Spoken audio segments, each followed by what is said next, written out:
That movie changed how I feel about movies. Again, I liked all three Nolan movies. Dark Knight was no exception. I thought it was really good. It seems like people either really hate the Nolan verse or people really love it, and I'm definitely in the camp that I love it. I like the new take on the characters. I think Joker was phenomenal, but I also think just Batman and the story itself was great. I watched that movie maybe 10 times in a row just because. Dark Knight is the best of the trilogy, of the Dark Knight trilogy. Unfortunately, we lost Heath Ledger doing that one, but it's crazy how you could really see like the turmoil in his personal life showing through in his acting, or I don't know if it was his method acting that he does or whatever, but you could tell he was really troubled, and that really showed through in the Joker's performance, which was downright crazy. Obviously, his performance was ridiculous. The movie itself, I mean, it accomplished like the creation of Two-Face, and I don't know though.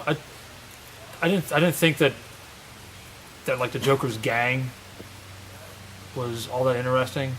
It was kind of Awesome movie. Batmobile's amazing. Who doesn't like a tanky Batmobile? Who doesn't love it? Christian Bale playing this like really deep voiced Batman. I think going into that movie, I wouldn't have thought anyone could top Jack Nicholson as the Joker.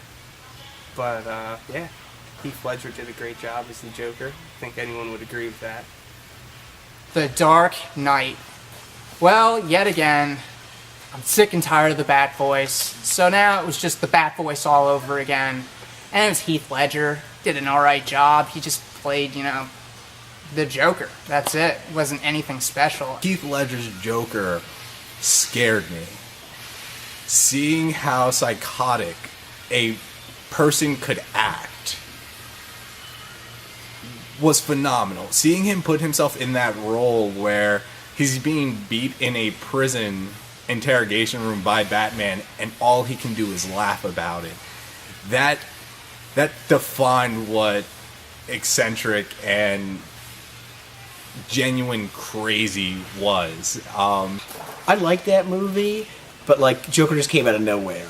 Like I don't know where he could just walk into places and like he'll have a grenade strapped to him and like he'll get FaceTime with mobsters. I don't know. He just came out of nowhere, like out of a trash can or something, and he was then king of the gangs. And I don't know.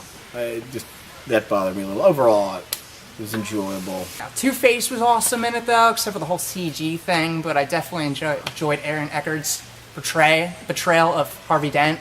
So that was good. For me, it made me think Batman was a lot more,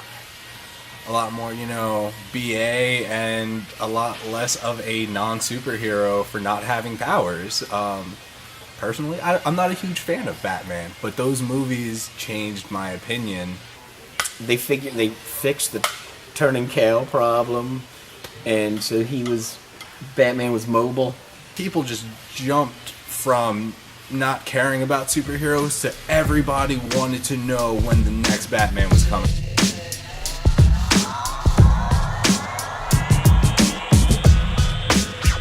Iron Man was I have to personally thank Robert Downey Jr. for finally getting my wife interested in superhero movies. I think that's probably happened to lots of couples, but my wife was never a big superhero movie fan, and she loved Iron Man. She wants to see everything Iron Man's in. Part of that's because Robert Downey Jr., but part of it's just because it was an awesome movie. I hadn't really had much interest in Iron Man before the movie came out. Iron Man in the books was not doing it at all for me or for anyone. The movie just totally reinvented the character for me, like as, kind of a B hero to an A hero. Like, he was awesome. Had never been a superhero movie that was quite like it. He was like this cool metallic dude who flew around and shot rockets and just beat people up. Again, this was Marvel's first movie as a studio, so like nobody knew what to do, and it's like, okay, Spider-Man was really well done, and X-Men was really well done because there was they took seriously the actual characters. And sure, they changed some elements, but they made sense. And so with Iron Man, I was like, I was terrified. As the world's biggest Iron Man fan, I was terrified. But like Robert Downey Jr. just made it work, and this man, like, so I have like the Grinch's heart, which like is like this small naturally, but like after watching that movie, it was like finding Christmas spirit for the first time times 1,000. Like it was like, I don't know, it was like finding the keys to the Grandizer piling console under my tree for Christmas. And it was just like amazing. He did such a great job, and the armor looked amazing. And he was funny as all. Prior to Iron Man, I would say that I didn't have a lot of faith in superhero movies, and now I make sure to see every one that comes out. You can't go wrong with Robert Downey Jr. I mean, that's probably how he is in real life. I mean, he probably is Iron Man at this behalf. You catch Robert Downey Jr., he is Iron Man. Iron Man was cool. Robert Downey Jr.'s Iron Man, can't go wrong there. He's got the wit to make the role come to life, being a billionaire playboy superhero. I really enjoyed how it's kind of set the tone for Marvel Studios and how they're going to expand on their universe by eventually bringing in the Avengers and getting all the movies together. It's a really good movie.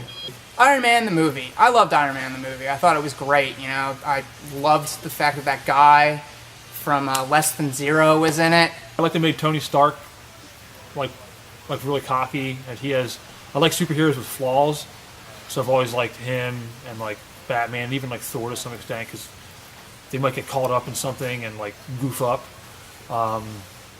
So I like that he can get hot-headed and make stupid decisions, because everybody can kind of relate to that.